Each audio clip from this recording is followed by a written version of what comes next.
Okay, I'll call the meeting to order. This is the Standing Committee on Health. I'm John A. McDonald. I'm the chair and the MLA for Hants East. Today we will hear from the Department of Seniors and Long-Term Care, Mountains and Meadow Care Group, and GEM Healthcare Group regarding long-term care builds, impact, and approach. Just a reminder for all phones to be put on silent. I'll now ask each committee member to introduce themselves by stating their name and their constituency, and I will start on my right with MLA Regan. Hello, I'm Kelly Regan. I'm the MLA for Bedford Basin and the Health Credit. Good afternoon and welcome. Rafa Di Costanzo. I'm the MLA for Clayton Park West. Hi, I'm Gary Burrell. I represent Halifax Shabakto. Hi there, Susan LeBlanc, the MLA for Dartmouth North. Good afternoon. Didn't know it was coming to me. Nolan Young, MLA for Shelburne. Good afternoon. I'm John White. I'm the MLA for Glace Plain Dominion. Good afternoon, everyone. Chris Palmer, MLA for Kings West. Good afternoon. Thank you for coming. MLA for Chester St. Margaret's. And your name is? Oh, yeah, I do have one of those. It's Danielle Barkos. And the vice chair. For the purpose of Hansard, I'd also like to recognize the presence of Leg Council Gordon Hebb and Legislative Committee Clerk Judy Canavan. Why do I always have a problem with that name? I don't know. Okay. I'd like to welcome the witnesses, and what we'll start first is introductions by your name and your department, and then we'll figure out who's doing opening statements. So I will start to my left, Ms. Langille. Good afternoon. I'm Paula Langille. I'm the Executive Director with Seniors and Long-Term Care for Infrastructure. Good afternoon, Tracey Barbrick, the Deputy Minister for the Department of Seniors and Long-Term Care. Good afternoon, everybody. My name is Joyce. I'm the CEO of Mountains and Meadows Care Group. Good afternoon. My name is Mahmood Hussain, and I'm the Director of People Relations at GEM Healthcare Group. Okay, so before I let the opening statements, I'm just going to remind that we have a 20 minute, and then I'll wind up saying order. I'm not being rude. I'll try and get it done. And I believe Deputy Minister Barbrick has opening remarks, so I'll let her go first. Deputy Barbrick. Thank you very much. Thanks for the invitation to appear today and to talk to you about our department's plans for long-term care builds and the impact that those have on the province. Today I'm joined by Paula Langille, our Executive Director of Infrastructure. I'm also pleased to appear along with Joyce D'Entremont of Mountains and Meadows Group and Mahmood Hussain of GEM Healthcare Group, both strong partners of the department in this work. Ensuring all Nova Scotians have access to health care is vitally important. As a department, our focus is on ensuring Nova Scotians have access to care and supports as they age. We now have a multi-year infrastructure. Well, I just skipped a page. No, I didn't. I was so anxious to get through. This includes working with partners to build age-friendly communities, promote healthy aging, and deliver community supports, home care, and long-term care. Not all Nova Scotians will need long-term care. Many seniors will be able to live at home independently with the help of family and community supports like home care and programs such as Cora and Capable. Of course, some will need long-term care, and we want to ensure those who need it get the right care at the right time, close to home in the communities that they have lived in. For many years, we've known the need for long-term care will continue to grow because of our aging population. This isn't a surprise, and work to add space to our long-term care system to meet this demand really should have been underway before now. We now have a multi-year infrastructure plan to meet Nova Scotians' long-term care needs into the future. A multi-year approach provides certainty for providers and allows the construction industry to prepare for these projects as well as other important infrastructure projects in the province. This plan includes building 5,700 new single rooms in communities across the province between now and 2032. Of this, 2,000 are spaces being added to the provincial system, increasing our ability to provide long-term care to over 10,000 people. This plan will see new nursing homes built and older long-term care facilities replaced with new modern nursing homes in all parts of the province. This work is already underway. The first of the facilities, Villa Acadienne, opened in September. 96 seniors are now settled in their comfortable home, and staff are enjoying a new modern workplace. 2 other homes, Gignu in Eskazoni and the new Mahone Bay Nursing Home, will open in the coming months. Construction is in progress on several others, and many others will break ground in the spring. The plan, including the number and locations of the new spaces and timing, is based on projections for population growth, current demand, and the current number of long-term care spaces in each community. Builds are overseen by the facility owners, company like GEM Healthcare and Mountains and Meadows. Staff in our department work closely with the owners through this process. They are key partners in the plan. Of course, we must also have the staff in place to ensure residents receive the highest standard of care. This is also a fundamental part of the plan. We're working with the sector to recruit and train CCAs and other staff, and working together towards delivering an average of 4.1 hours of care per resident. We're doing this through a range of investments and initiatives, and we're seeing positive results. 2,000 new CCAs are being supported with free tuition and books. Government increased CCA pay. We're providing new pathways to help CCAs advance in their careers, and we're recruiting internationally, to name a few examples. All these initiatives are critical elements of our plan to ensure Nova Scotians who need long-term care can get the care they need now and into the future. I look forward to today's discussions. Thank you. Thank you, Deputy Minister. Ms. D'Entremont? Ms. D'Entremont, just there you go. Michi, thank you, Mr. Chair. My name is Joyce D'Entremont, CEO of Mountains and Meadows Care Group. I'm proud to say I have been a registered nurse for 40 years this year. My experience includes 15 years of bedside nursing, mostly in critical care, VON supervisor, public health, hospital-based care coordinator for Yarmouth Regional Hospital, and director of nursing for Southwest Health, overseeing the nursing program for Yarmouth, Digby, and Shelburne hospitals for 11 years. In 2015, I became the CEO of Mountains and Meadows Care Group in Bridgetown, and this by far has been my best job. Mountains and Meadows Group oversees Mountainly Lodge, a 107 long-term care facility in Bridgetown. We also have management contracts with Villa Saint-Joseph-de-Lac in Yarmouth and have recently signed a management contract with Nikhil Home for Special Care in Argyll. We also provide disability support program funded by the Department of Community Services. The Meadows community is an adult residential center with 34 participants. Willavale Apartments, 9 participants, 27 participants that we support in the community. We also oversee Conway Workshop Association in Digby, which includes 2-day programs, and we oversee 7 small option homes. In 2021, Mountainly Lodge was one of the first long-term care facilities announced for replacement in the province. Since this time, the team at Mountainly Lodge has been working closely with our architect, Nickam & Associates, and our project manager, Donna Hoare, Gray Cardinal, to design a beautiful home for the residents that we serve. We are now in the construction phase of this project, and things are moving along quite well. Our residents, families, and staff, including our community, are excited to see this project move forward. I'm very excited to be here today to discuss this project. Thank you. Thank you. And Mr. Hussain. Hussain. Thank you, Chair. Good afternoon, everyone. My name is Mahmood Hussain, and I'm the Director of People Relations at GEM Healthcare Group.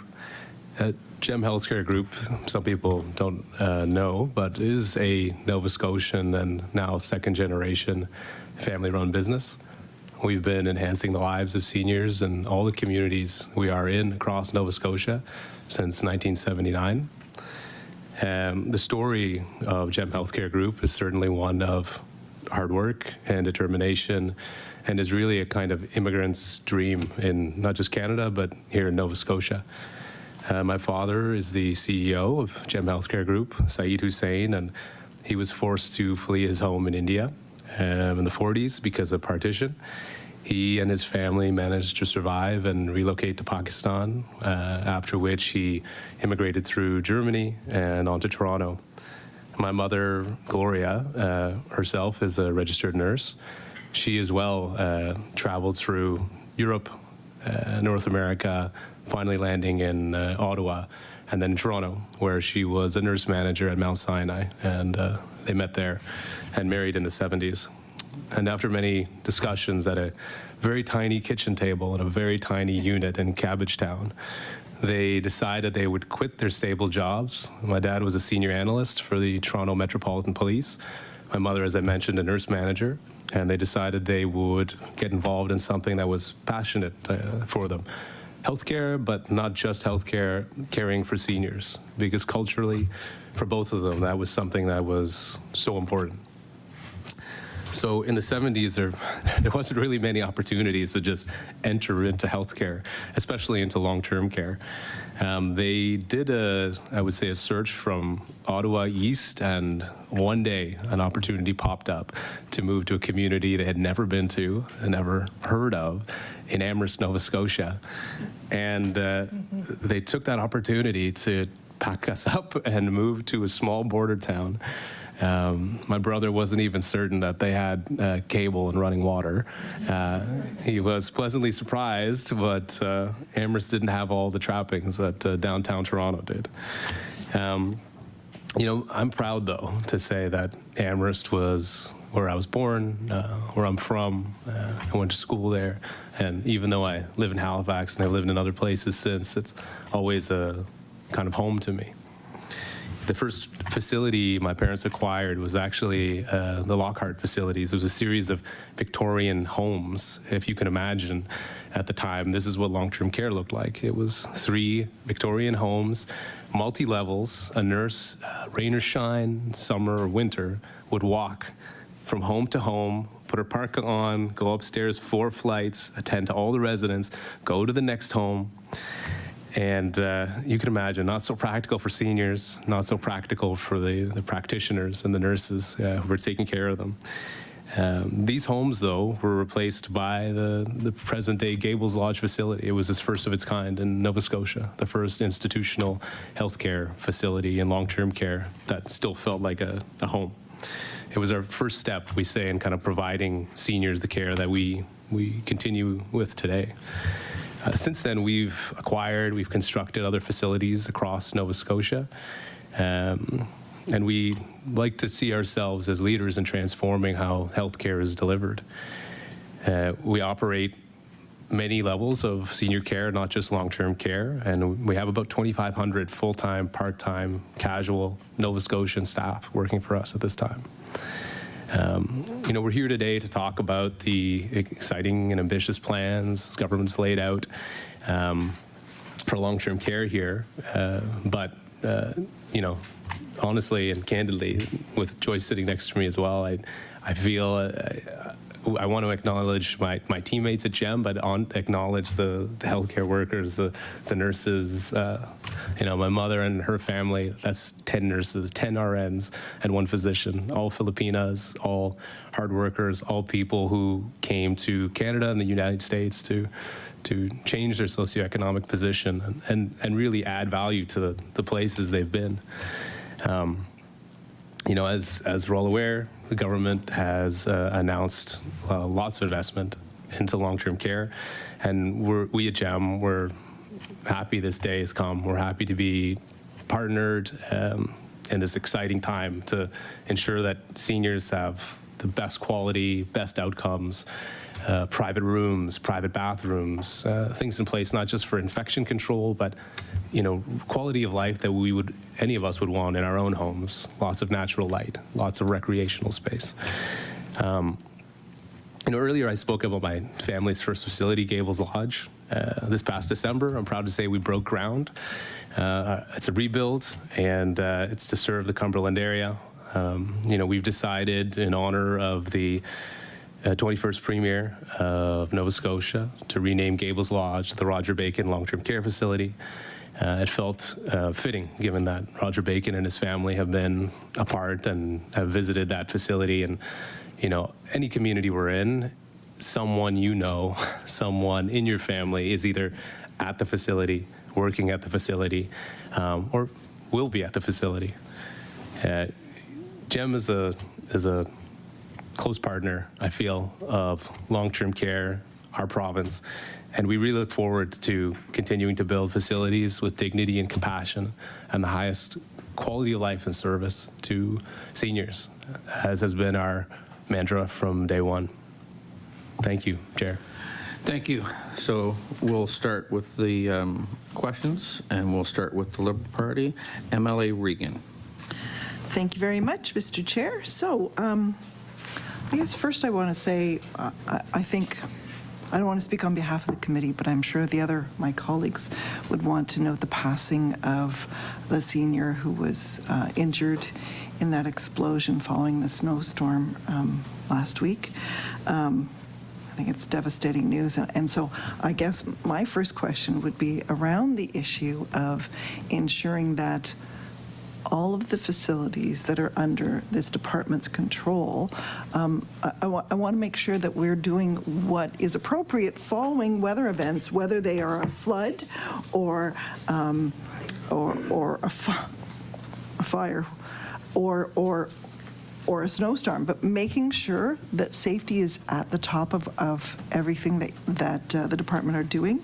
So I'm just wondering, what are we doing to make sure our facilities are structurally sustainable during a time of climate change, number one, and number two, what is your department doing? Are you changing our approach with long-term care homes, et cetera, to ensure that our seniors are safe, whether they're in a long-term care home or whether they're in a senior's residence? Is that to the Deputy Minister, MLA Regan? It's to the Deputy, but if she wants to pass it along to Ms. Langille, that's up to her. Okay, so Deputy Minister Barbrick.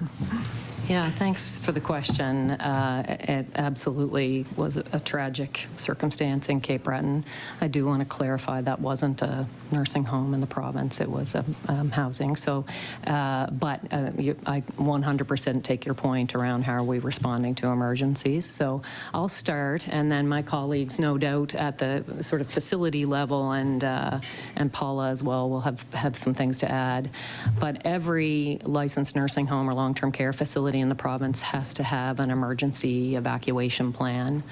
And we are currently in the process of working with a consultant to make sure everything is refreshed and that we're facing what's realistically facing Nova Scotia for climate change reasons. So back in the spring, when we had the floods followed quickly by the fires, I want to say with some pride with our partners here at the table, we actually evacuated 7 nursing homes in 48 hours and tested all of those emergency plans and had pop-up nursing homes in the Yarmouth, Nova Scotia Community College, Acadia, many partners, McLeod Group, GEM, Mountains and Meadows, helped with taking some of our more fragile clients that needed to be relocated and those that were suitable to move into those pop-up nursing homes. We did. The sector worked together in a way that was amazing and heartwarming. So on top of good planning, there's also a sector approach to emergency response that is sort of bar none to my view. The additional piece is that we've invested more heavily in the last couple of years, including $25 million in our capital repair fund. So that fund, not too many years back, was $1 million. It went to $10 million 3 years ago, and it went to $25 million last year. So that's to support the licensed long-term care facilities when they identify needs that require refreshment or readiness for some of those things, have a way to access some of those supports. So lots of proactive things happening to make sure that we're refreshing that continuously. I'm going to ask if Paula wants to add some information to that, if that. Oh, sorry, I put my mic back on for me to talk too. Sorry, I do it too. So MLA Regan, did you want? I think we've heard an adequate answer. That's okay, MLA Regan. An adequate, not inadequate. An adequate answer. So it's been this day. Yeah.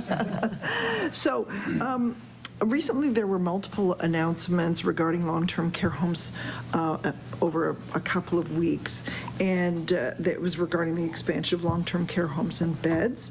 And today we had the Auditor General releasing a report, not on long-term care expansion, but on another part of the healthcare system or the continuum that really links into long-term care, and in it, she cited a lack of due diligence when announcing the transitional care facility, et cetera, on a number of different fronts. And so I just want to clarify and, from the Deputy Minister, for the new builds and beds, were the proper protocols followed? Was due diligence conducted? And if so, what were those things that ensured that those happened? Deputy Minister Barbrick.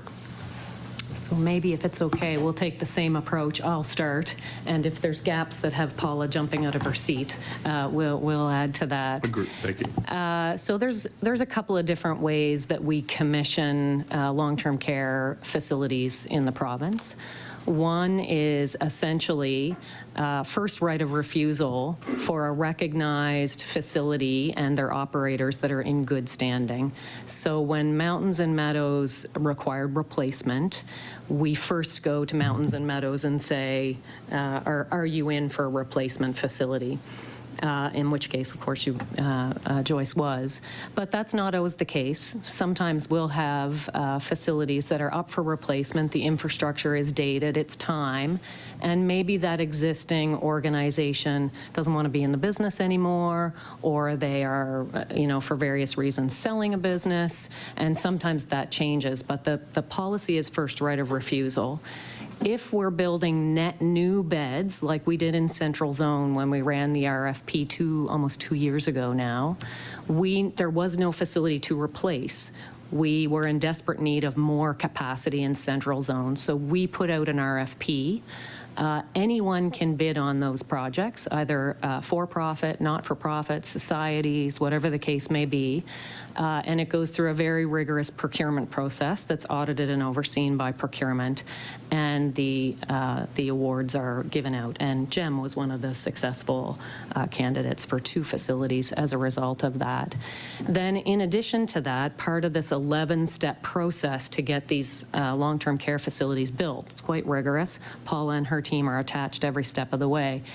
The construction itself is tendered out, so it's a competitive market for every single project, whether it's a nonprofit, for-profit, replacement, or brand new. Everything is tendered out so that you bring the competitive nature to the business, and procurement oversees those as well. So I think that's probably a start. Does that? See, Emily Regan, do you need more? Or? No, I think that I'm good with that answer. Perfect. That's great. Emily Thank Regan. you very much. Thank you. Now, 12 and a half minutes left, I should tell you. Thank you. Thank you. So we heard in the report from the Auditor General today that the government is spending more and getting less than intended with regards to the bed at this transitional care facility. So have we seen the costs of the builds go up for the long-term care, either additions or new builds or replacements that are underway? Deputy Minister Barbrick. Yes, of course. Over time, both construction, supply and demand, supply chain, all of that is kind of faced with the current inflation environment. Not so long ago, Stats Canada released specifically a construction inflation number. It's close to 10% nationally right now, and we're of course seeing that in this sector as well. So maybe the piece of this business that's different from, say, a hospital or a school is we don't actually own this infrastructure. Our service providers own the infrastructure. We identify a facility that's requires replacement, or we need net new beds. Through this 11-step process, we work very closely with the service provider to make sure that the standards are all met. The service provider actually takes the mortgage out. And the way we pay for them is over time, we pay a per diem. So we pay a daily rate per bed. And a portion of that per diem is essentially the mortgage rate. So with the new facilities, it's about 35% of the overall per diem is a mortgage rate, and 65% is operating dollars. So that's the staff, the overhead, all of that sort of thing. So a little different than hospitals and other public infrastructure, because we have this arrangement where we essentially, through a per diem, kind of pay for a portion of the mortgage until the mortgage is paid off. Emily Regan, are you good? You need more? You good? Yep, I'm good. Emily Regan. So I guess maybe I'll switch over to the service providers now. So in terms of your facilities that right now, what are the issues that are facing you in terms of staffing? I mean, Do you want me to pick which one, or do you want to pick one first? no, whoever wants to go first can go first. I'm just gonna, in terms of staffing. I'm going to go ladies first. It's just you're stuck with me this way. Sorry, Ms. D'Entremont. Thank you for that question. Staffing is something that is Canada-wide, as you folks all know. You have to keep at it constantly. You have to recruit internationally. We're having lots of successes at Mountains and Meadows Care Group. We've identified one person who works 2 days a week just to focus on recruitment and retention, and that is working really, really well for us. It used to be that the recruitment issues were mostly in nursing, but now they're across the board. It's hard to find people in environmental services, in food services. It's across the board. So you have to think outside the box. Be kind in the workplace, have a culture that's going to bring people in instead of shut doors that people don't want to work with you. And we've worked really hard at Mountains and Meadows to accept all people, love all people. And sometimes you may have somebody that's a student at Acadia with no car, and instead of starting at 7, they have to start at 9 to work in environmental services. So we are doing really well. There's also a recruitment retention program through Health Association Nova Scotia that's funded through the department, and we're part of that. And so there's many ways to recruit for the CCAs. The increase in their wages has shown us great success. Paying for their tuition has, we have NSCC in Middleton. The students come, they do a placement with us, and then we're hiring all of them because, again, it's your culture that you're creating within your 4 walls. Because if you have a recruitment problem, there are some issues, yes, with manpower, but you also have to self-reflect and say, why is the nursing home up the road not having the same issues we may be having? And international, again, is we're putting a big push on international recruits. What the College of Nursing just did, that certain countries now can come in and are kind of fast-tracked to get their licenses, that's been really, really helpful. Prior learning as well. So as a CCA, you come in, you might work as a long-term care assistant for a bit. You get sensitized to the culture and the work, and then you enroll in the prior learning program. And in 3 years, most of them do it in 2, but in 3 years, you can write your CCA exam. So there's a whole menu of things that the department has supported us with that I'm seeing fruit of our labor. I'm really seeing a lot of improvements in the staffing, for sure. Do you want to hear from Mr. Hussain also? Mr. Hussain. Thank you, Chair. Certainly staffing is an issue and has been over the last few years.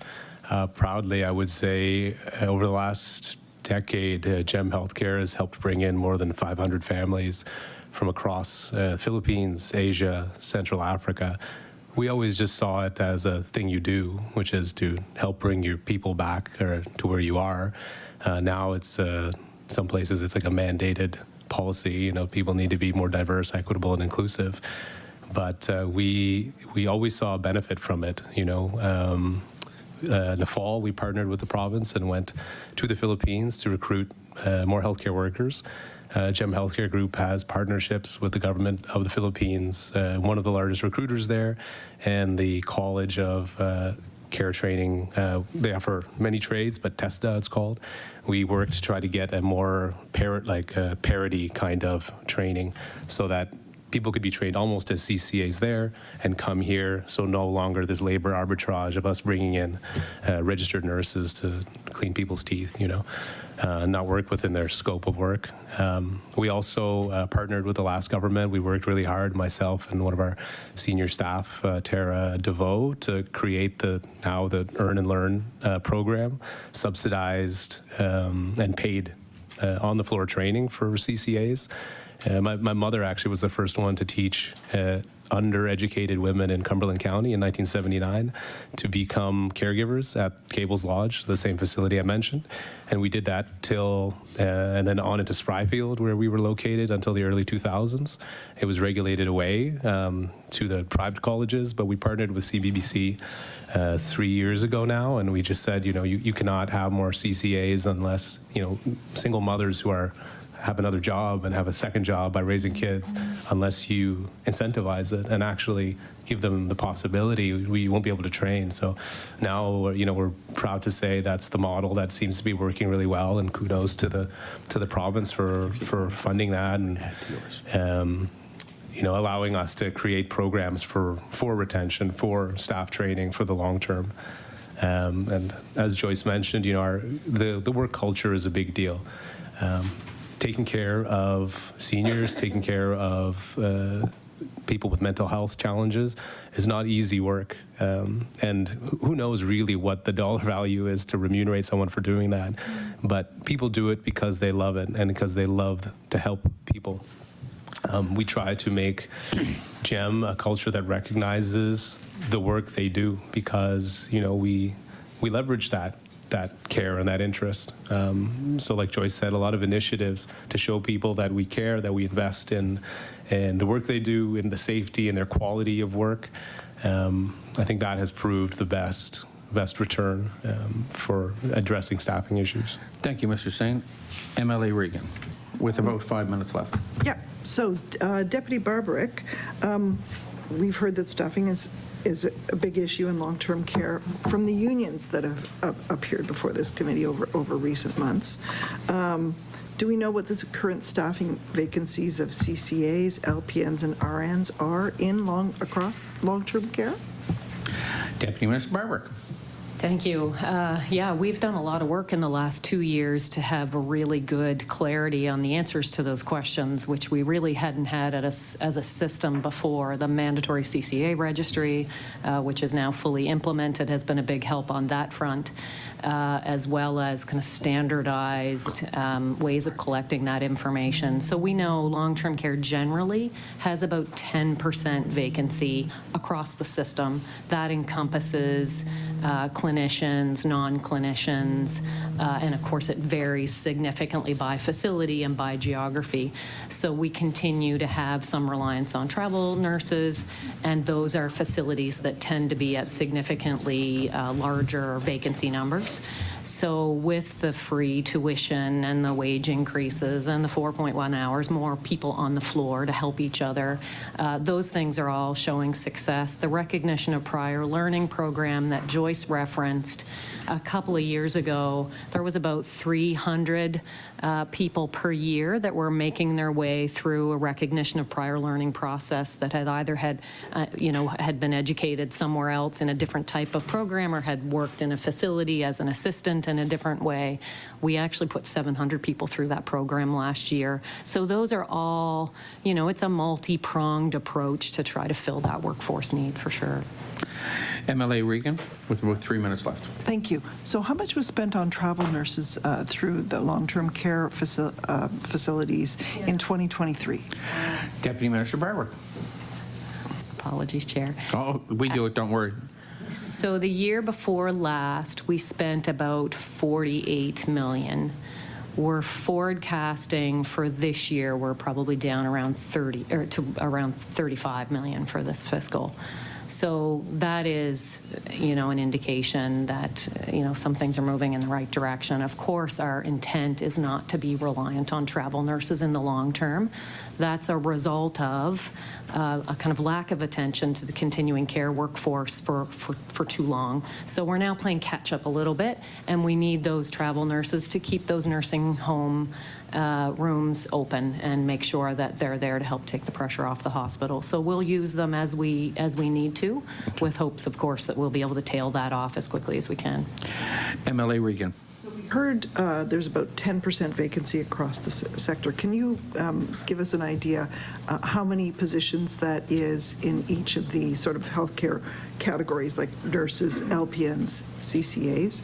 And if you don't have that at your fingertips right now, that's fine. You know, if you could just send us that information, that would be good. Deputy Minister Barbrick, do you have it or do you want to send it? I would have to send it. I don't have it Okay, with me that's today. great then. Then I'm assuming MLA Regan back to you because that was the question, correct? Yep. Perfect. MLA Regan. So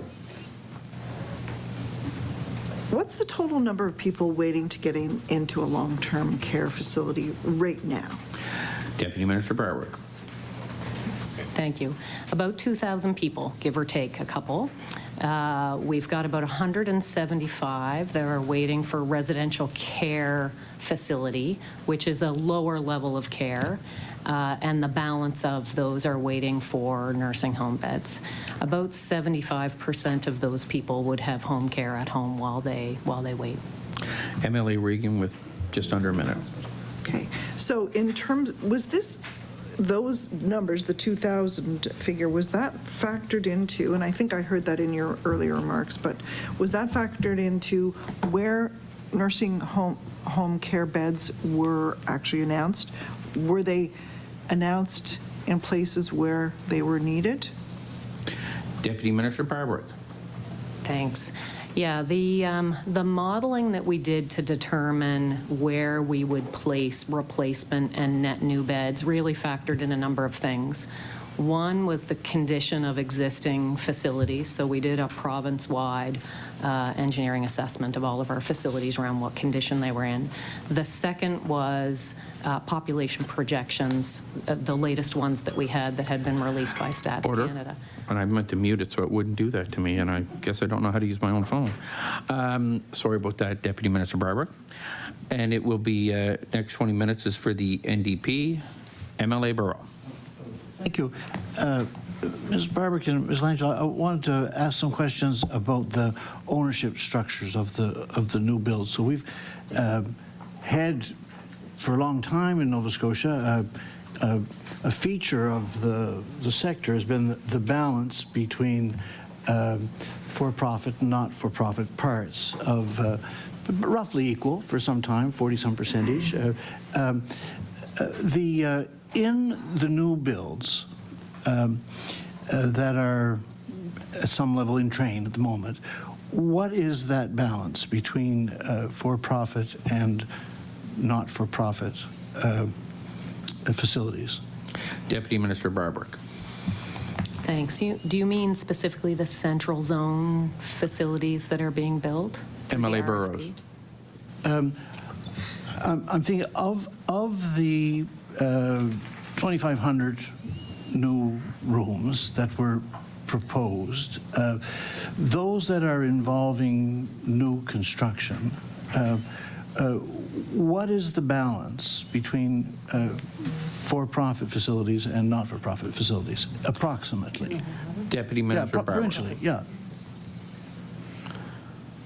Thank you. I don't have the breakdown with me. I'm happy to get that for you. It is primarily of the 54 nursing homes that are being built in the province right now, the majority of those are nonprofits. So our net new capacity, we're essentially building 5,700 rooms in the province. 2,000 of those are net new. So with the 54 facilities that we're building right now, the majority of those are non-for-profit.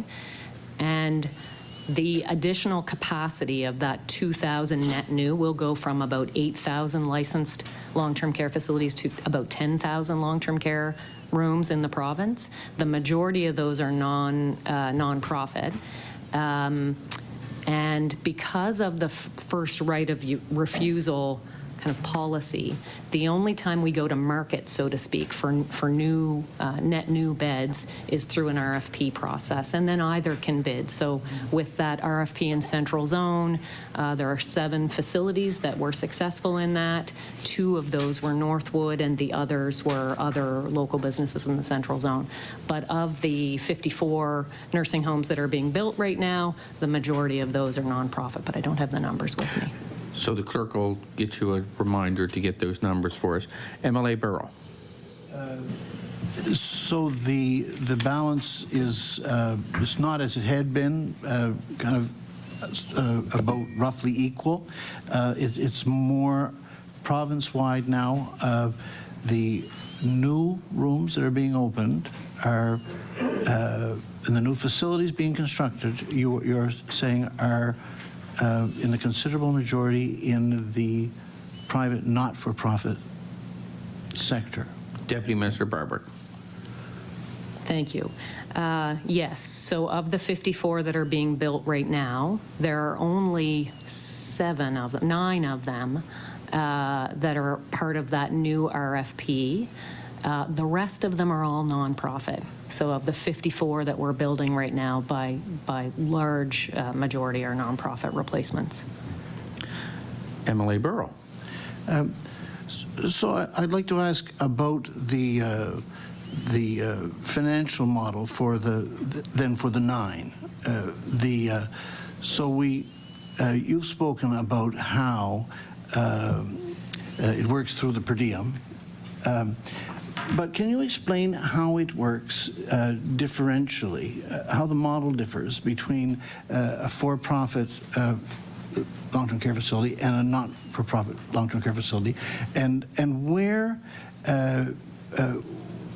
do you account for, where do you apply the profit part of the for-profit equation? Deputy Minister Barbrick. I'm really happy to answer this question because it is something that requires some myth busting. Joyce and Mahmood are funded exactly the same. So our per diem rate is based on operating costs, which is largely staff, food, overhead, and then the equivalent of sort of a mortgage or space allocate or kind of space funding. So there isn't a fixed profit line. So Mahmood doesn't have a budget with a fixed profit line, and Joyce has a budget without a fixed profit line. The funding for the per diem is exactly the same. So one thing that this government put in place was the protected and unprotected envelopes. So essentially what went in the protected envelope is food and staff and clinical care. And if Joyce doesn't spend all of that, I take it back from her. She doesn't get to keep it. Neither does Mahmood. The staffing model, or in the unprotected envelope, is the things like interest rates. So if facility A gets a more competitive interest rate because they access some other type of borrowing, if they get a better interest rate than what the market interest rate is, that is unprotected and can be used for other things, as can kind of maintenance and some overhead. So if you fit the facility out with excellent energy efficiency and you get some savings from that, you can use that money for other things, to put it into other type of programming, other investments across the infrastructure. But there isn't fixed profit lines anywhere and hasn't been for a long time. MLA Burrow. Yes, thanks. So I understand that it would not be fixed, but I wonder where the provision would be. In the for-profit part of the sector, investment is not made in the hope that there would not be profit. Investment is made in the expectation that there would be profit. This is not the case in the other part of the sector, and so I'm interested in understanding where this appears in the funding model equation. Sometimes it appears in other sectors in things called like management fees,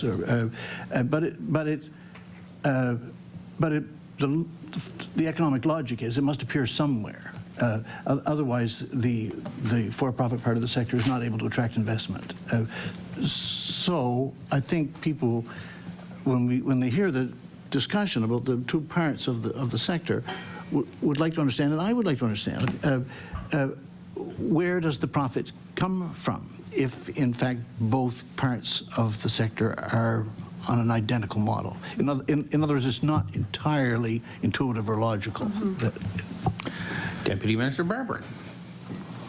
Thank you. And again, I welcome this conversation because I've had it a lot. So where, and certainly I will defer to my colleagues to speak from their own perspective on this, but where an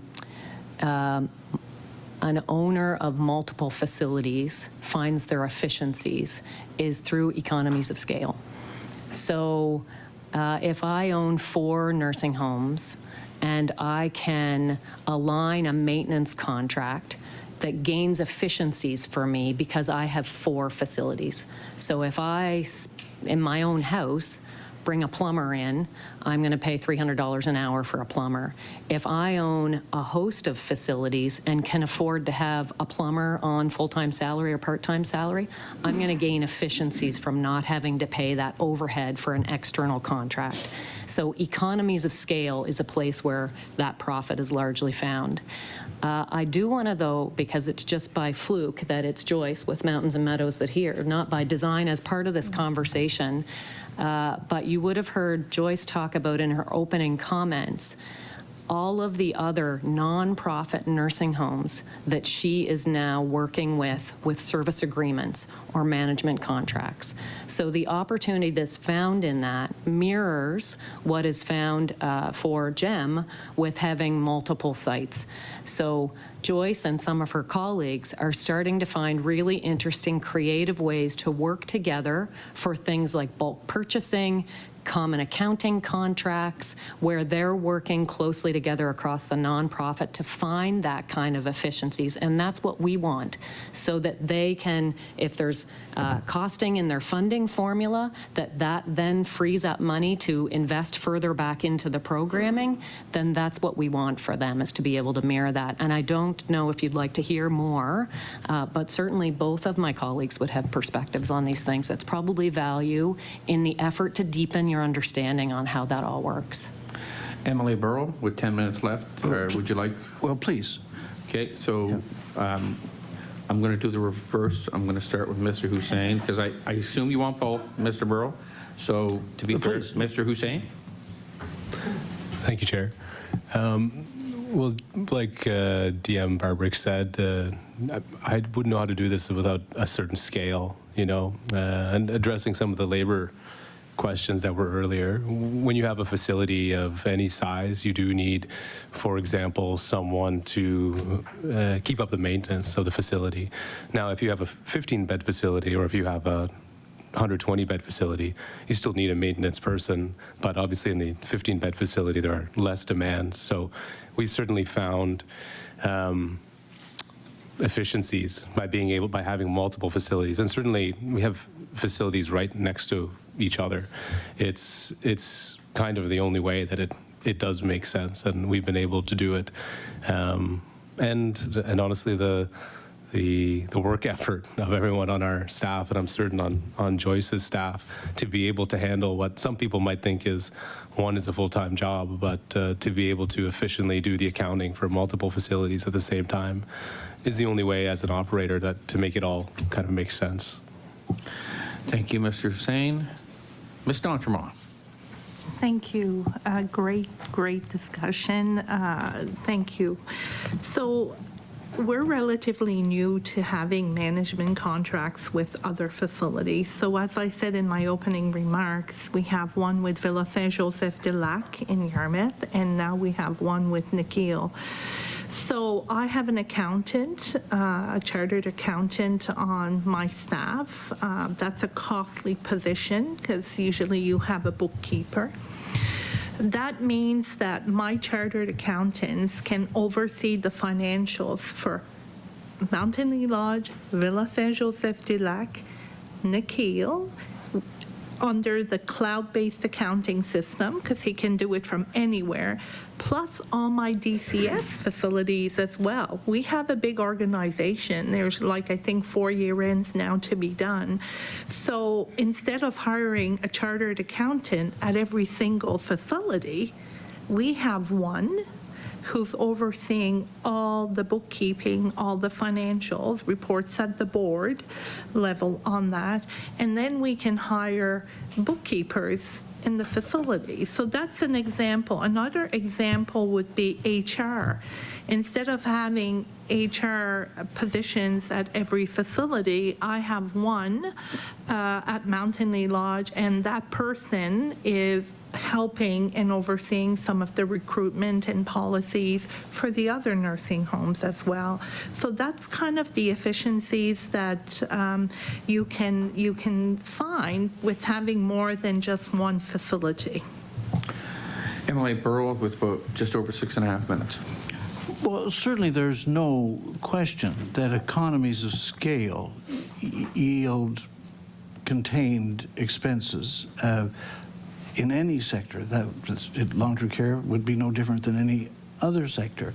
What I'm asking, though, is where is the source of profit in the for-profit sector? Are you, in fact, saying, Ms. Barbrick, that economies of scale allow the for-profit sector to contain expenses in a more rigorous way, and thereby the profit is provided?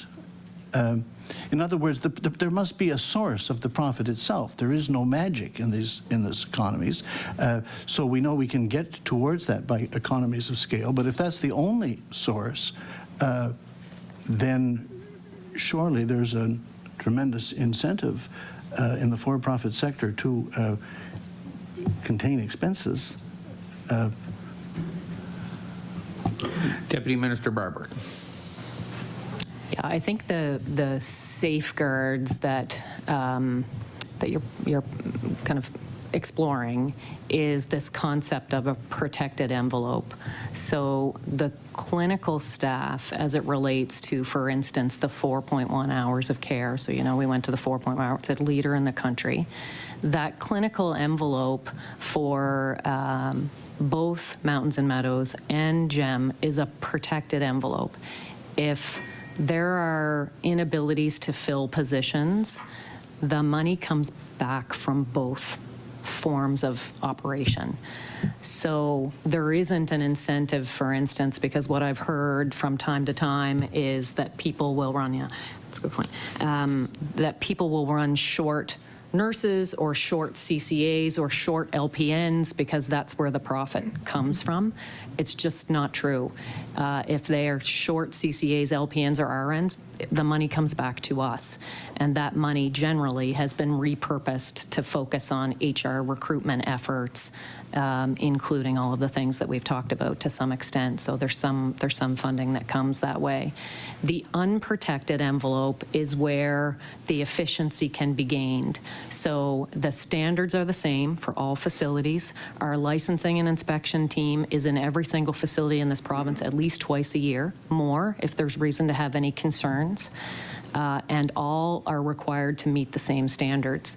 So in the unprotected envelopes, for instance, if GEM, sorry to keep picking on you down there, if GEM were to retrofit all of their nursing homes with heat pumps, solar panels, and take that investment out of their dividends, and in exchange, they operate a much more power efficient costs for their facilities, they keep that savings and use that savings for whatever they want to.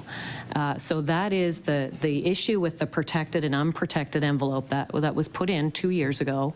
That didn't exist before. So now that clinical envelope, as well as things like food, because we also hear a bit of myth around people are motivated to cut food budgets so they can use the money for other things. There's annual financial statements, quarterly financial statements come into the department. They're reviewed by our finance team. Any gaps in the protected envelope comes back to the department. So the only place they can gain efficiencies and thereby their profit line is from their unprotected envelope. And if people find efficiencies in the way they operate, then that's an okay thing. Emily Burrow with about 3 minutes left. With how long, sir? 2.5 minutes. Well, I'd like to change the subject. Thank you for exploring this. I wanted to ask about the, and maybe we'll need to come back to this a little bit later. 2 minutes won't do it for us. But I'm thinking about with the new builds, the process for facility budgets. A person hears about you were mentioning the 11-step process that there's a step there where facilities, architects, project managers put forward the budget to the department before it goes to tender. And a person hears that it's not uncommon that the department wishes to have downward revisions in this budget, and it is sent back. Project managers and architects are instructed to find some savings. And so can you give us some sense, just first, how often this happens, that facilities that are being proposed go to the department prior to tender and are sent back for downward revision? Deputy Minister Barbrick with just over a minute. Do you know, I'm going to turn this over to Paula, because Paula and her team have her hands on every single project. Langille. She can fill you all in on that.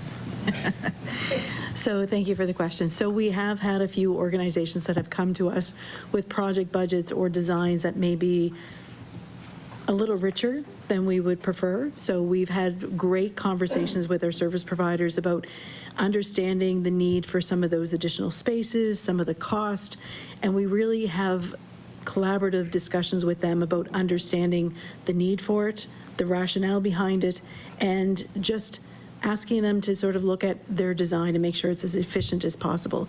We're building these buildings for 25 years, so we want to make sure the layouts are as efficient as possible. But we also recognize that these are funded by the province, so we want them to be as efficient and accountable as possible for these costs. So we've had a few of those over the last year that we've had to go back and ask them to, you know, maybe value engineer a few components or provide additional rationale for the costs. Emily Burrows, 5 seconds. Thank you very much. Okay, so I'll go to the PC Caucus. MLA White. Thank you, Chair. I come into these committee meetings pretty much weekly, and I always have great respect for the witnesses that come in, because we are recognizing provincial issues and we ask you for the answers. That's what we're looking for.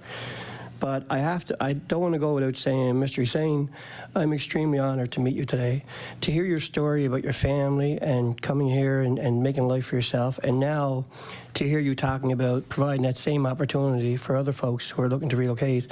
You know, it actually chokes me up. It's choking me up to think about it. So I really just want to get a picture of you at break time. I really respect you. I do. I really do. So thank you very much for all you're doing. My questions are pretty much for the department. So in starting, I'm just wondering if Deputy Minister Barbrick, if you're able to help us understand the province's standards for design and space for the new long-term care facilities. Deputy Minister Barbrick. I could do that, but Paula could do it much better. Ms. Langille. Thank you, Deputy. So early on in Deputy Barbrick's remarks, we are building modern long-term care facilities. And so that starts with our space and design documents that we have on our website, and that what Ms. D'Entremont and Mr. Hussain are building to. So these have all single rooms. You will see in front of you, you have an illustration of what a typical resident room would look like. So you have a single room, single bathrooms as well. Those rooms will have enough room for wardrobes, side tables. They also have a ceiling track and a ceiling lift to help residents get up and out. They'll also have a recliner so they can sit and look out the windows or watch TV outside of just sitting in their beds. And these are modern facilities. You know, these are all private rooms, private washrooms. We're also building smaller households. So what that means is every household is usually a denominator of 16 or 24. So it reduces the noise that you would see there. It also helps with complex and challenging behaviors. People have space to wander.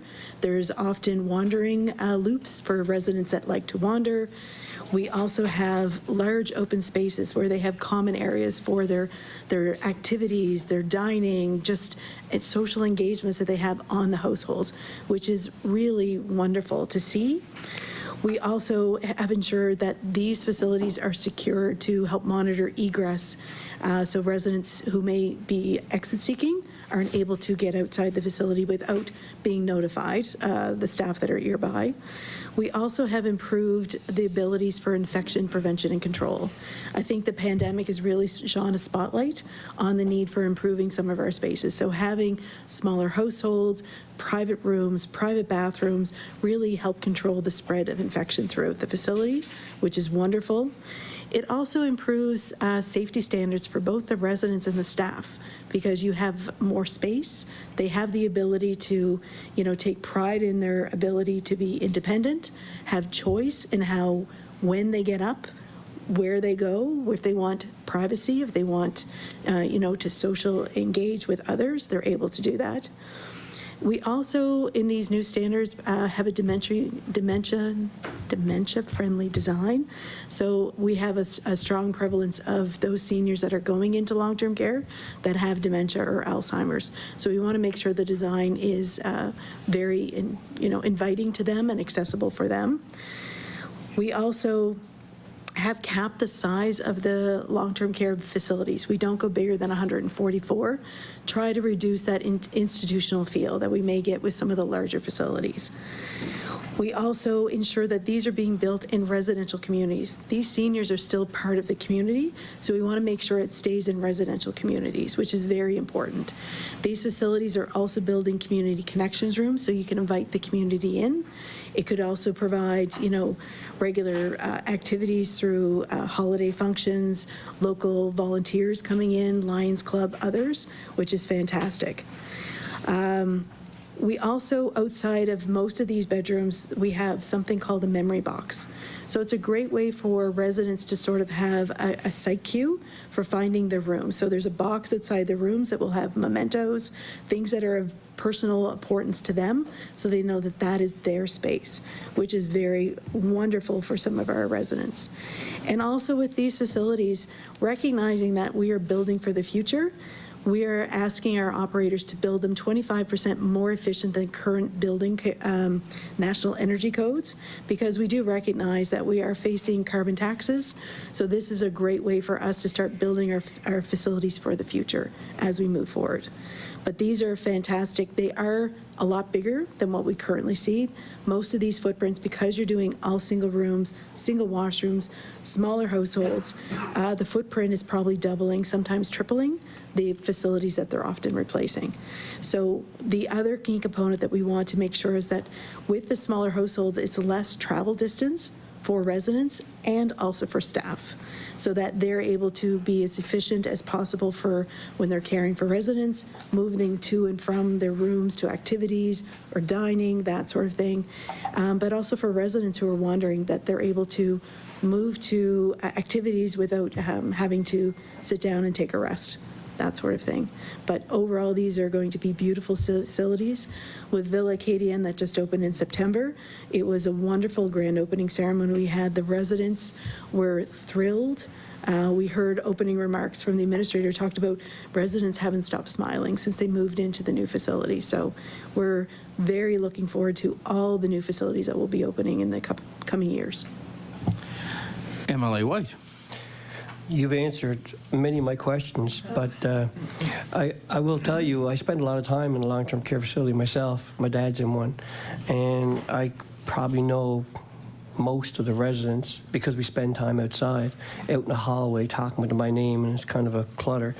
But I do know that the community is heavily involved. I know the school visits quite often. I know that there's one gentleman still has AA meetings in the facility. And they have a lot of what you're talking about. They have a courtyard closed in, so you can wander around there without getting lost. You can't go anywhere. And the building is laid out in a circle. So a lot of what you're saying, I see and I hear, and my mind's just spinning. It's just such a positive thing for Nova Scotia, and for the residents. It is a home. One of my questions here for you is, how will design new building protect residents from spread infections? You've talked about it. You've talked about the infections. I'm curious about this question. Wheelchair washers. I didn't know there was such a thing, but apparently it's like a dishwasher. So is that in the design, or is that anywhere near this? Is that part of the process? So I'm going to guess that's going to be Ms. Langille. Yes, we do have, in our space and design requirements, we do list space for washing wheelchairs so that they're able to be washed on a regular basis, because those residents that may be wheelchair bound, and Joyce or Mahmood could speak to it better than I, it gives an opportunity to make sure that it's thoroughly cleaned on a regular basis. MLA White. The last thing I will say to you before my next question is positive workplaces make positive people. And a positive work environment, as Mr. Hussain was talking about, is then impacted on the residents. And this is their home. It is their home. They know them first name basis. And I think it's so important that you make this a positive workplace so that those folks can have good days at near end of their life, really, is where we're talking about. And it's so important to have such a positive environment. So I appreciate that. My last question is, are you able to explain the multi-year phase approach to the infrastructure and why we're taking this approach? Deputy Minister Barbrick. I don't see you going to your right, so. Sure. Thank you for that question.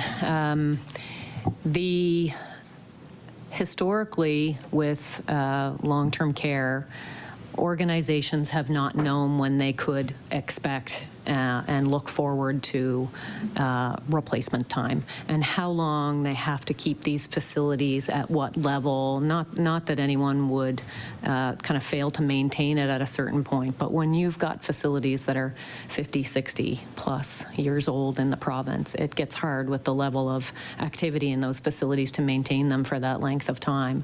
So it really is important for the operations that they have a sense of, when they can expect to be up for discussions about renewal, for certainty for the operators and the construction industry. Just with the realities of labor shortages that everybody's working really hard to solve and other infrastructure needs across the province, we just don't want to be in a position that everything we tender out has one bid.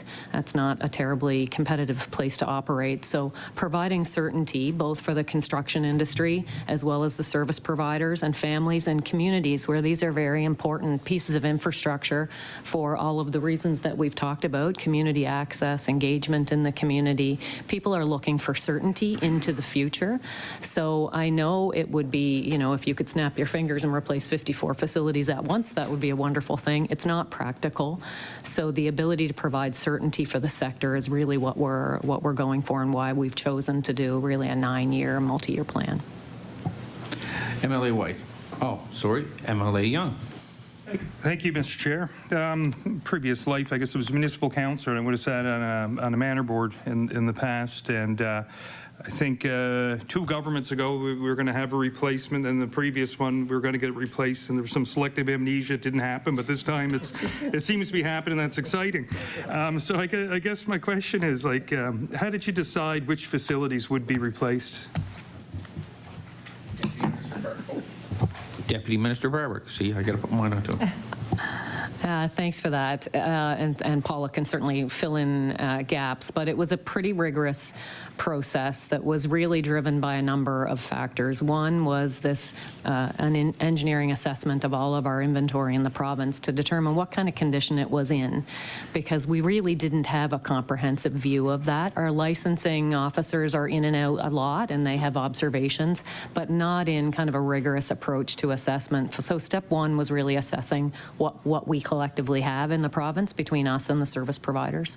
The second was looking at what capacity exists in the province by community against population growth expectations, and assessing the greatest need across the province that factors those things in. So that included our existing wait lists, as well as StatsCan projected growth by community in the province. So all of that factored into the selection of the the facilities that went out in the last batch. So of course we did a central zone RFP first. Central zone was by far the most underbedded, if you will. So that needed to happen chop, which it did about a year and a half ago, and those projects are all moving forward. And then this last round that was announced just throughout November and December was using all the modeling with that information to assess where the greatest needs were next. MLA Young. Thank you, Mr. Chair. How are we doing with the projects? How are they progressing? Was there anything under construction? Or? Ms. Langille. Thank you for that question. I'm very pleased to say that we have 12 in construction right now, approximately probably another 10 this spring and summer, and a few more coming in the fall. So we have a lot of projects, as Deputy Barbrick had mentioned, that are in development. So we have 36 that are in development. And then the ones that we just announced in November and December will be coming on at a later date. But to have 12 in active construction, 2 that are opening in the next coming months. We have Gignu up in Escazone, and we have Mahone, both opening over the next several months. MLA Young. Thank you, Mr. Chair. What are the steps involved in the development of new long-term care projects? Like how long does it take to build a facility? Ms. Langille. Thank you for the question. So typically it's about 12 months for planning and developing the design of the long-term care facility. Once facilities break ground, then it's about 30 months to 3 years, and it really depends on the size and availability of resources. So there is an 11-step process that the province works collaboratively with our partners like Mahmood and Joyce on that. So because, as Deputy Barbrick had mentioned, we're not the owners of these facilities, we're not leading these projects, but we're working with our partners as they move through the process.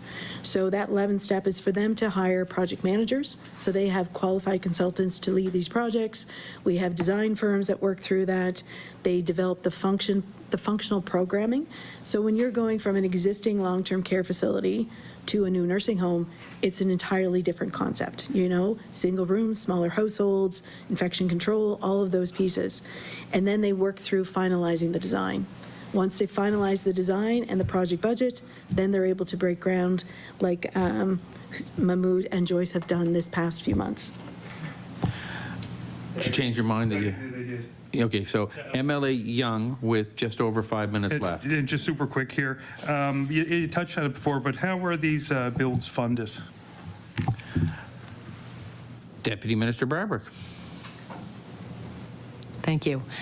So at Paula's, when Paula was laying out step 5, really is the functional design gets established, then the costing starts to come in. So both the capital build as well as the operating dollars to fund them based on our current staffing models. So there is a model that fits over that in terms of what's the staffing capacity that's required for a facility like this to operate.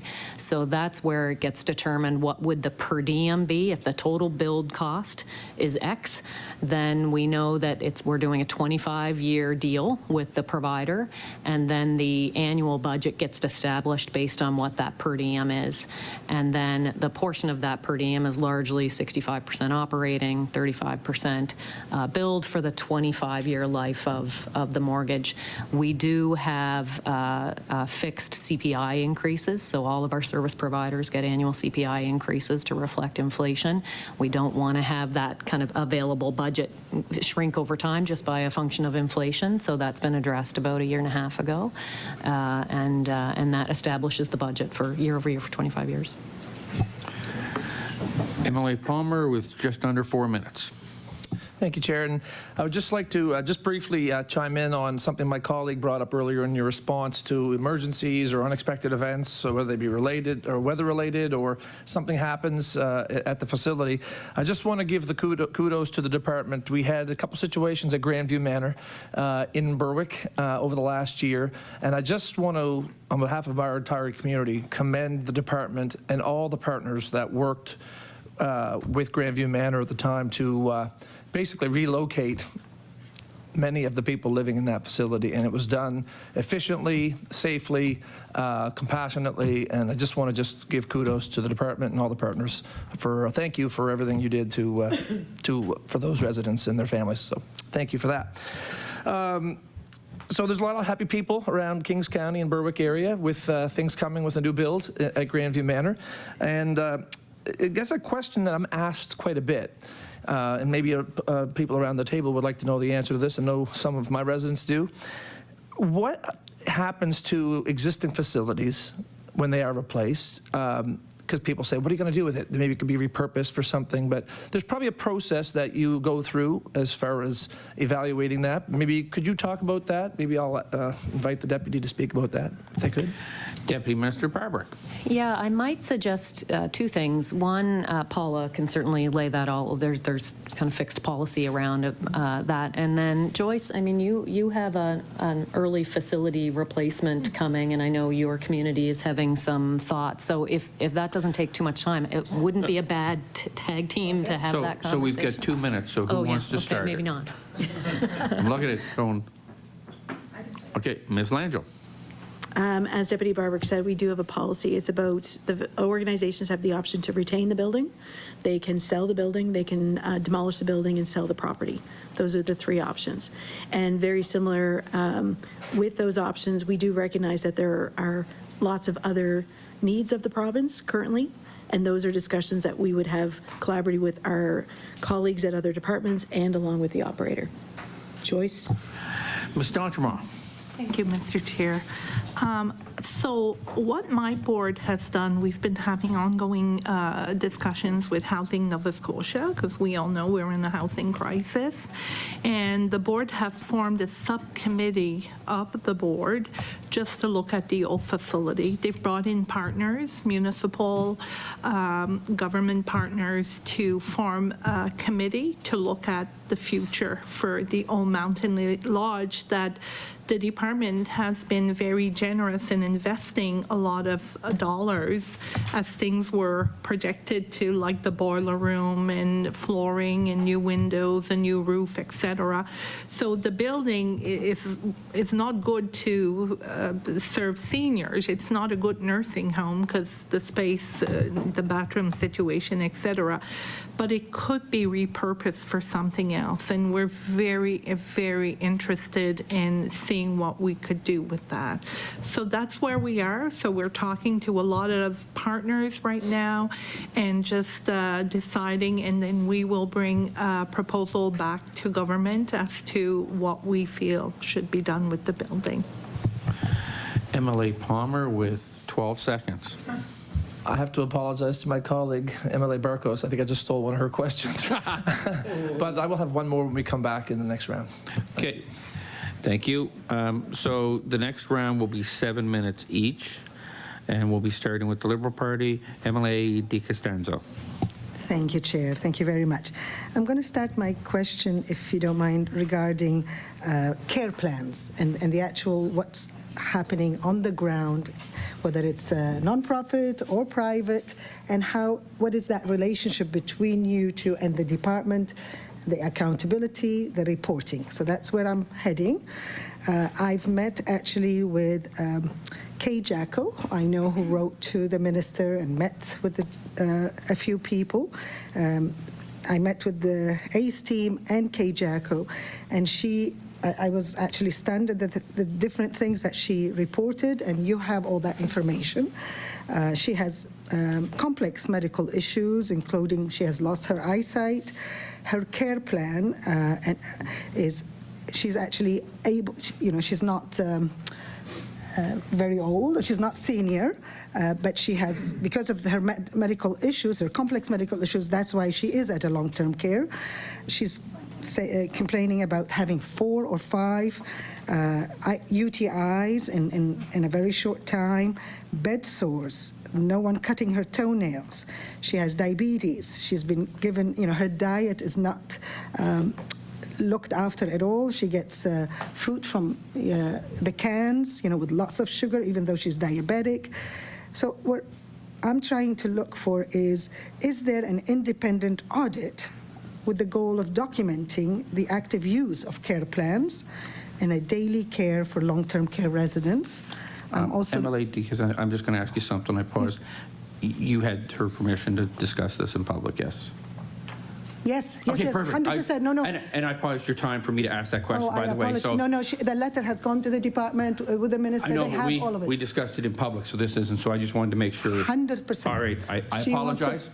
Thank you. No problem Emily Di whatsoever. Costanzo. She's coming to the Yeah. legislature if Cool. I wanted to. No, she gave me the permission, Thank you. 100%, 100%. She's advocating, in fact, for 8,000 members, she's telling me. It's not just about her. She is, at least she has her ability to advocate, and she is working very hard, even though she is blind.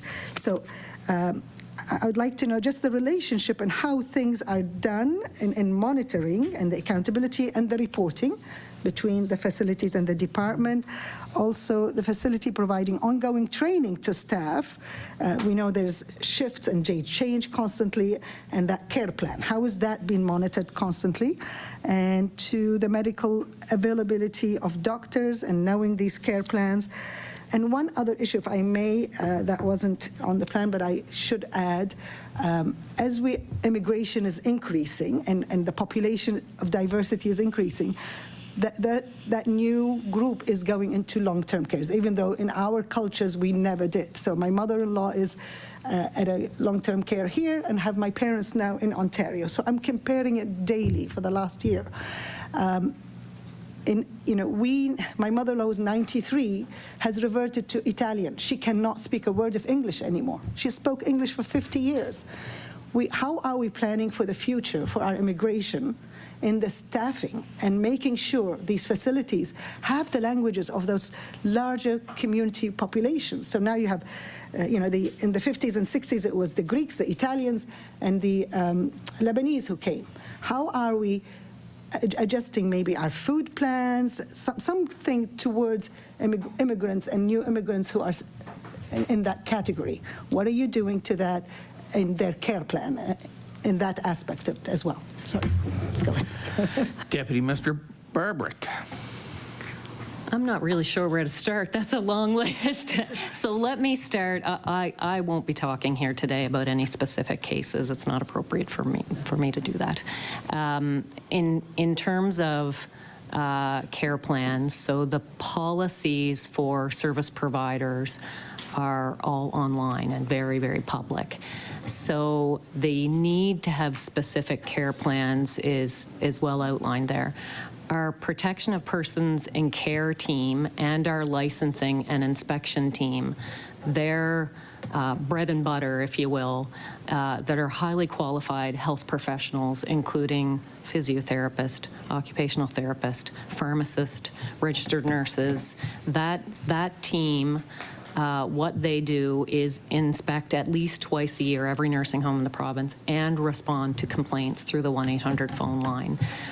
So when we have complaints, those are assessed by the Protection of Persons and Care team to see if there's any concerns there. And their twice-a-year inspection includes auditing case files around the case management plan for each person and the resident. The new piece that we've put in place in the last 2 years that started to be onboarded and now is fully functioning in this province, one of only 3 provinces that have it, is the Inter-Eye tool. So the Inter-Eye tool is a standardized set of assessments that is digital in nature and allows cases, facilities to be compared across this country around the quality of care. So it has everything from wound care to fall incidences around quality dimensions. So Nova Scotia will report that data into CIHI, the Canadian Institute for Health Information, and that will be publicly reported annually. Nova Scotia is only the 3rd province that will have achieved that, and our service providers are all now, over the last year, have onboarded and are using that. Our licensing and inspection team have access to that information so that they can audit. So that's some of the controls and kind of checks and balances around that. The other thing is, just for curiosity, the Ontario Minister of Long-Term Care is here with us for a couple of days, and he's been visiting some facilities in Nova Scotia because they view Nova Scotia as a national leader when it comes to long-term care. So, those between the 4.1 hours of care, which is more boots on the ground, it's more clinician admissions in the facility, and I think my partners here can talk more specifically about what that means in the facility.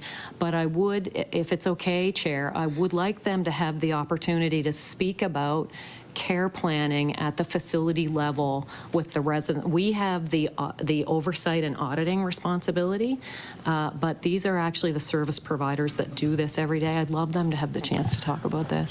So we have 40 seconds, and that would be more to the person who has the floor, which is MLA Di Costanzo. Okay. I would love that, honestly.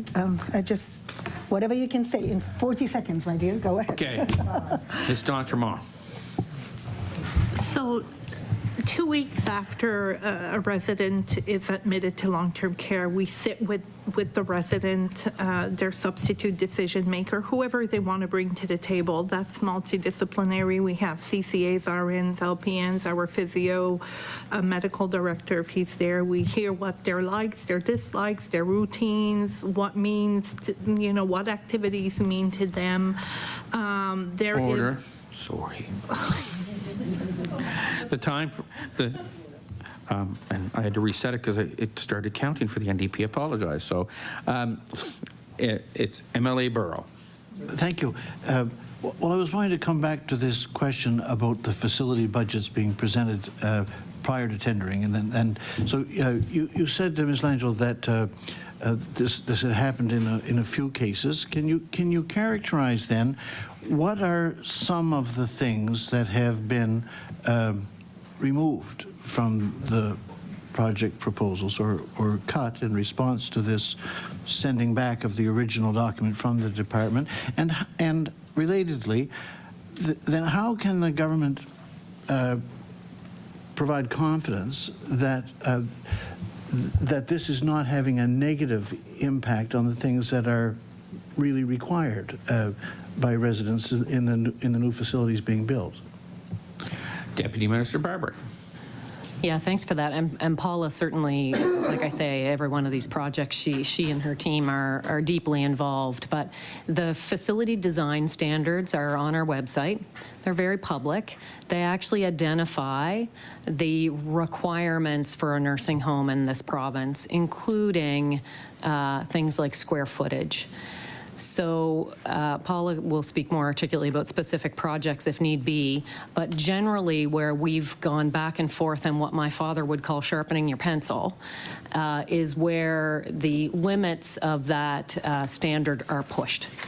So the standards really are with the single rooms, single bathrooms. We're the only country, the only province in the country that has a single room, single bathroom mandate.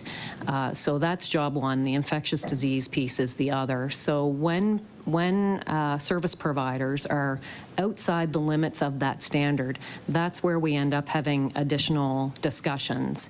And if they're, while our interest might be having every facility really be a hallmark on its own, job one is we've got people on a wait list that need care, and we need to make sure they're high quality facilities that aren't unnecessary in that effort. So with the 54, replacing 54 or net new 54 nursing homes, we need to make sure that they're built within a reasonable standard to provide good care without unnecessarily using funds that could be used, frankly, for another nursing home.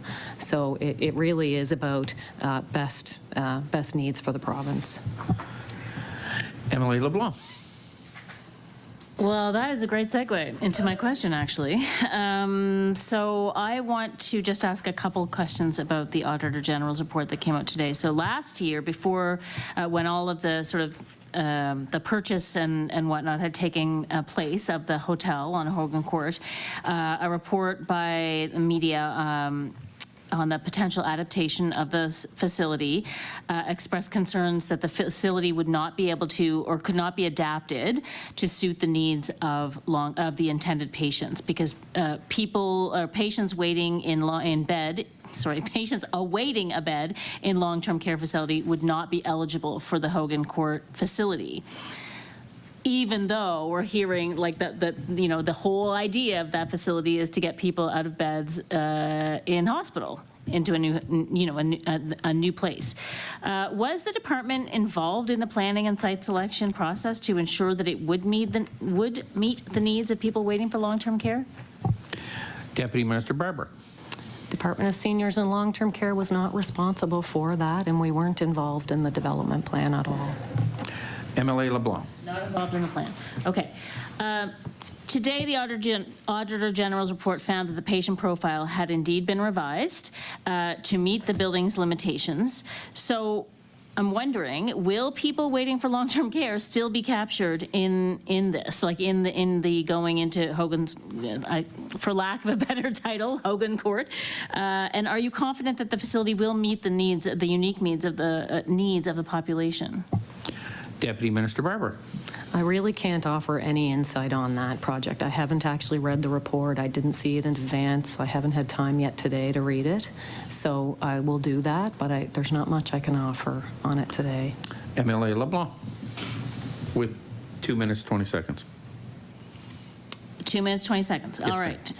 Okay, well, this is another question around this, but I think this might be more easily answered. So as of September 27th, 2023, there were, as you mentioned earlier in the meeting, 2,098 individuals waiting for placement at long-term care facilities, including 387 waiting in the hospital. So really, the Hogan Court facility has been about getting the folks out of the hospital beds so that those can loosen up, but the Hogan Court facility will only have 68 beds when completed. So in your opinion, as someone who works with placement of long-term care folks, does it adequately address the need? Deputy Minister Barbrick. Yeah, I actually haven't seen the patient profile for Hogan Court, so I really can't offer any thoughts on that. MLA LeBlanc. All right. I guess I'm sorry to hear that, because as the Deputy Minister of Seniors and Long-Term Care, it would stand to reason that your department and upper management people in your department would be working with the Department of Health and Wellness on this extremely expensive project. I find it kind of shocking that that there would be no conversation. If in fact the people that are in the hospital are waiting for long-term care or going into the Hogan Court facility, then how come the department is not involved in those conversations? Deputy Minister Barbrick. Thanks 40 seconds. Thanks for the question. Our job really has been, for the last 2 years, was hustle and get net new 2,000 nursing homes built. NSH has been trying to manage as best they can the ALC patients within their hospital walls, and Hogan Court and the TCU concept that is used in some other provinces is really trying to help manage the ALC population while they're within the hospital walls. So certainly our job is to get those nursing homes built and have as much capacity as we possibly can to receive people that need that level of care. And that is 7 minutes. MLA Palmer. Thank you, Chair. Deputy, it's good to hear you make comments like we're a national leader, and we are recognized around the country as a national leader in long-term care, and it's good for Nova Scotians to hear that. And it's amazing to also think that past governments, like, they knew about this demographic tsunami that's been coming at Nova Scotia for quite a long time. And unfortunately, I guess we're seeing the fruits of lack of investment over the years. And you mentioned in one of your comments about trying to play catch up now, right? I guess you also talked about, how important data is, and before you wouldn't even know basic data points for certain things. And I guess one of the changes in direction maybe over the last little bit is getting that data and making better policy decisions and processes. And can you talk a little bit about that from a policy, practical perspective on why getting that data is important in this catch-up process and the investment that we need to make, please? Deputy Minister Barbrick. Thank you. So we've been in the privileged position of being asked if there was additional capacity coming for nursing homes in this province, where did it need to be? We really had the opportunity to put out the RFP for Central Zone right off the bat. We knew what the demand was in Central Zone, and then we had about a little shy of a year to actually do all the modeling around what the needs for the province were, which is what led to the November and December announcements, which was fed by data that we've never had access to before. There was a tool put in place 2 years ago now called the Pathways tool. So prior to that, placement of residents into nursing homes was done literally by fax, and these folks would have much more kind of hands-on experience with that. So the efficiency that's come with the Pathway tool is that the resident information, when trying to identify a match between the resident and the facility and the care needs and the community needs for that person, has been accelerated. So our gap time or placement time, so that we don't have unoccupied beds, has accelerated meaningfully in the last 2 years because of that Pathway tool. The Inter-I tool is the other one. When we determined and were funded to provide 4.1 hours of care per person per day, that was based on the best national intelligence there was at the time, but we didn't actually have individualized data around one person's needs versus another person's needs, because as you know, if you've been in around a nursing home, you see some tremendously different needs for different residents in the facility. So the intent with the Inter-I tool is we'll actually have case managed individual levels of data for how those needs vary and how we actually adjust our staffing model into the future that's data informed, not research is wonderful, qualitative research is wonderful, but it's not data. So the Inter-I tool and the Pathways tool, just bringing long-term care into the future around digital tools, which are not always as sexy as bricks and mortar, but they're just as important, has made us be able to operate what we have much more efficiently, and into the future we'll be much more informed by data. Emily Palmer. Definitely sets us up for better progress and better outcomes, so thank you. I'm going to pass it on to my colleague. Emily, I forgot my name, Barkos. You haven't. That's a bonus. First, I'd like to say to Ms. D'Entremont, congratulations and thank you for 40 years of service. I think that's well deserved. Yes. So you are replacing a facility, and I'm just wondering what you're hearing from staff, residents in the community as you go through the process. Ms. D'Entremont. Well, they're super excited. I can't say how excited the staff is. We had staff focus groups. We've had public focus groups where we've explained the project. We've taken their feedback. Mountain Lodge is a community within a community. And when I started my job in 2015 there, I soon found out that there's an ownership there in the community. That home is the heart. It's the biggest employer.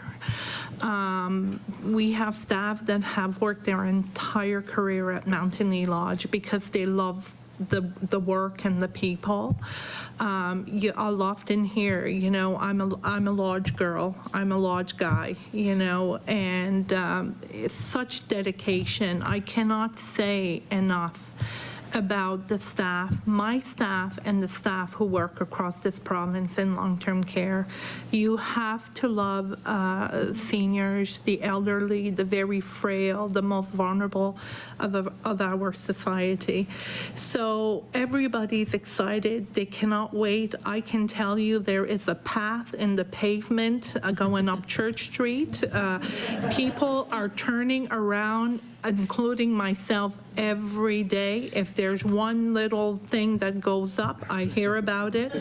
The residents, we have resident council. We talk about the project every month. There are some residents that are actually, when are we opening? Because they want to hold on to be able to sleep one night in that beautiful new facility. Yeah, and that is the truth. We talk about it. We talk about, you know, what's meaningful to them. They wanted a cafe where there's going to be homemade, you know, muffins and coffee, just like we all like to have a coffee and have a muffin. And they're going to see that in the new facility. So I feel so privileged to be the CEO of this wonderful organization and to see this project. You know, I remember the morning Paula called me. I hung up and, you know, the department calling you on a Friday at 8:30. I thought, what the heck is going on? And I hung up and I just started crying. And my husband said, what's going on? I said, I just found out there's an announcement today, Mountain Lee Lodge is going to be replaced. My whole day, I cried all day with excitement. So, yeah. Order. Sorry. Thank you. I had 8 other questions. Yeah. Somebody did too long of a preamble, Mr. Palmer. So I'll give the witnesses a chance to do their ending, if they have any closing remarks, about 2 minutes each maximum, because we have some business. And I will start with Mr. Hussain. Thank you, Chair. You know, having been adjacent to long-term care my whole life, and now working in it for some years here, and working closely with certainly the province on the projects we've been selected to rebuild, the new projects we've been selected to do, but also to work on the day-to-day exciting and important projects which make the facilities better places for residents and better places for staff. As a company, we're just excited, and I echo Joyce's sentiments that it's such a happy time for us. And you know, back to the immigrant story, our head office is more than half women, people of color, immigrants whose first job is with GEM Healthcare. Part of the retention model is I tell them that if you work here, you know, we have accountants from Wall Street. I mean, you can make more money elsewhere, but you're here because everyone here has something to prove to ourselves. We have something to prove to our families. We have something to prove to our people back home, and something to prove here in Nova Scotia. And everyone who works with us is passionate about what they do. They know they're making a difference, and they know that they can call back home to Bangladesh and say they're working for a company. Their first job in Nova Scotia is with a company that's building modern hospital-grade facilities in communities across Nova Scotia. And there hasn't been another time where that was really possible for many reasons. So, you know, we are excited, and we're excited to be a Nova Scotian company that's doing it. So thanks to this government, thanks to everyone here for having discussions like this under, you know, an industry that we've been in for 40 years, and we're just happy that everyone else is interested and excited about it now too. Thank you. Ms. D'Entremont. I just want to thank this committee today for having me. And there was a discussion earlier around the relationship with the Department of Seniors and Long-Term Care. I just want to say, as CEO of Mountains and Meadows Care Group, I feel extremely supported by the department every day. We have long-term care advisors in the zones. We can pick up the phone at any time.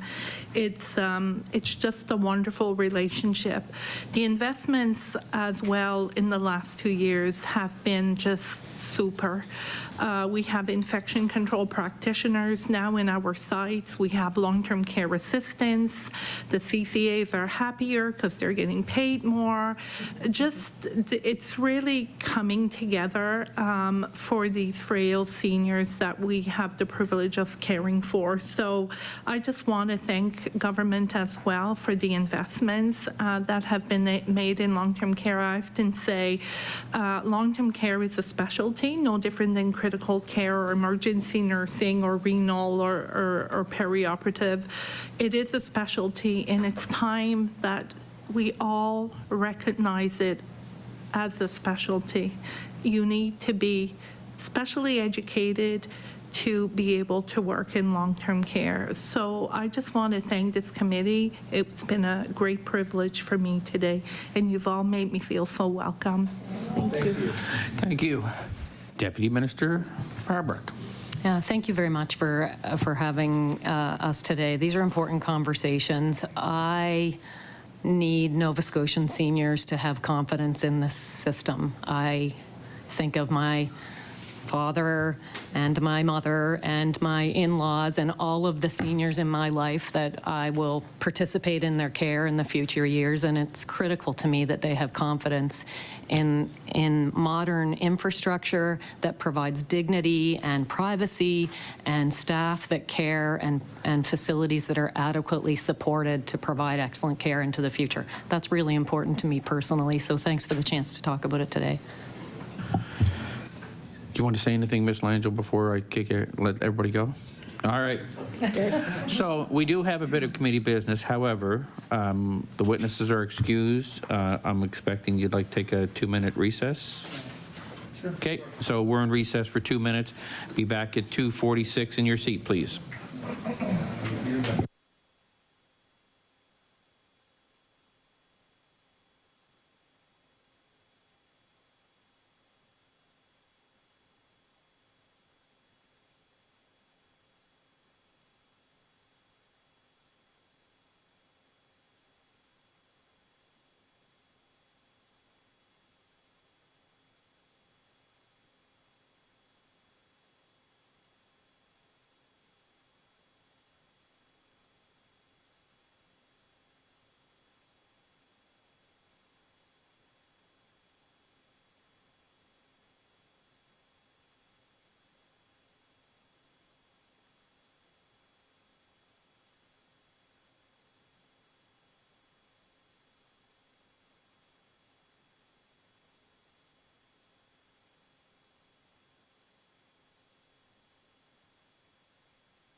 Order. All right, I'm calling the meeting back to order. So we have a couple items on the agenda. I just wanted to bring up, I sent an email out just so everybody realized, so they'd catch it, that for our witnesses on March 19th, because the House is sitting, it's now a morning meeting, and we requested Dr. O'Dane. Is that right? Yep. Perfect. So O'Dane may be in surgery. So if he's in surgery, he's saying that Dr. Hawker would be there, and they just wanted to make sure that everybody's cool with that. Perfect. That's done. Correspondence. January 18th, we received an email that everybody in the committee has received from Deputy Minister Brian Rayfuse regarding participation, pardon me? From his office. From his office, thank you, of participation on this. MLA Regan. So, we are not talking about homelessness, which of course resides with DCS. We are talking about affordable housing and the links between health outcomes and the lack of safe, affordable housing. And I have to say that I think that if the minister is not qualified and does not have information available to be able to discuss these, that is concerning to me, and it should be concerning to this committee and to Nova Scotians, because that's part of his job. And so I think he should be at this committee, and I think if he doesn't have that information and he's not qualified, he should get qualified and get that information. So I'm just going to ask the question: is everybody in agreement that he will receive an email letting him know him or somebody in his department will be in attendance? Everybody in agreement? Don't need a motion. Everybody's in agreement. Thank you. Next item, January 24th, 2024, letter from the Department of Health and Wellness and Nova Scotia Health in response to the request information dated December 12th meeting on ER closures and doctor retention. Do we have any questions? MLA Regan. So on the second page, we have some,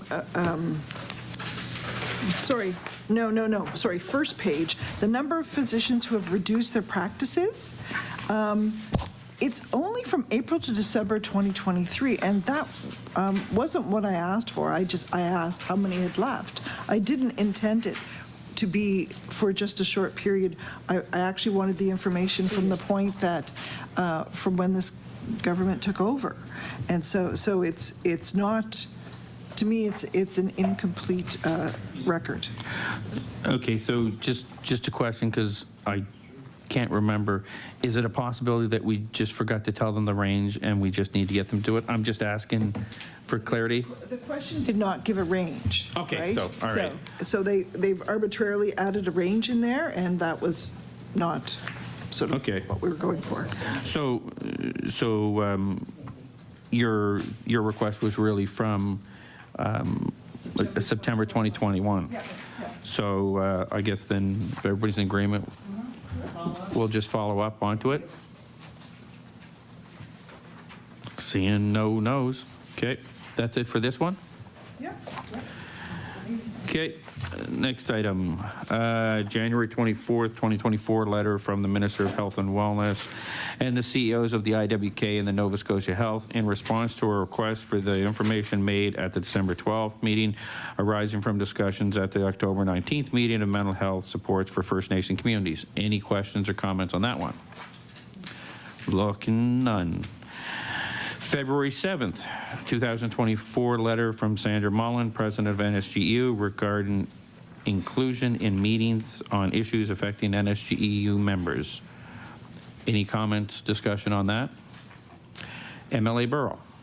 I move that we receive this very reasonable criticism in Sandra Mullen's correspondence, and we undertake as a committee to rectify it in the future. Okay, so you're, okay. I wasn't looking up when he did the motion, so Emily LeBlanc, I'll let you even latitude outside the motions in case your hand This was is up first. actually speaking to the motion. Okay, cool. Yep. Well, I just wanted to know from the clerk if NSGEU has received their invitation for the meeting that they are going to be a witness at yet, because that may you know, does the clerk maybe know when that invitation will go out? The clerk? I don't like saying it that way, by the way. I'd have to look at our list of topics. It's not one of the ones that I've put out feelers for yet for future meetings. Okay. I think it's later down. Emily LeBlanc. I just think it's later down the list. But anyway, I agree with my colleague that we should undertake to rectify the situation, but we have in a way, because the NSGEU will be coming to a meeting on this, in this agenda session, I guess, for lack of a better description. However, I do think his point is well taken, that when we are choosing witnesses, we should maybe have a list of who's been when, and, you know, so that we have that at our fingertips in case there's, you know, in case there's a question of who would be the best witness to come to a certain topic. Okay, I'm confused because the only motion that, just one sec. I'm just speaking to the motion. No, I understand. We're good, but the motion from MLA Burrow, the way I understood it, was to take it, notify them, and work on doing it better. There was no request to have a list of other people that were at their. That's not what I said. Okay, all right. So just to be clear, MLA Burrow, your motion is to receive it, let them know we've received it, and attempt to do better on future meetings.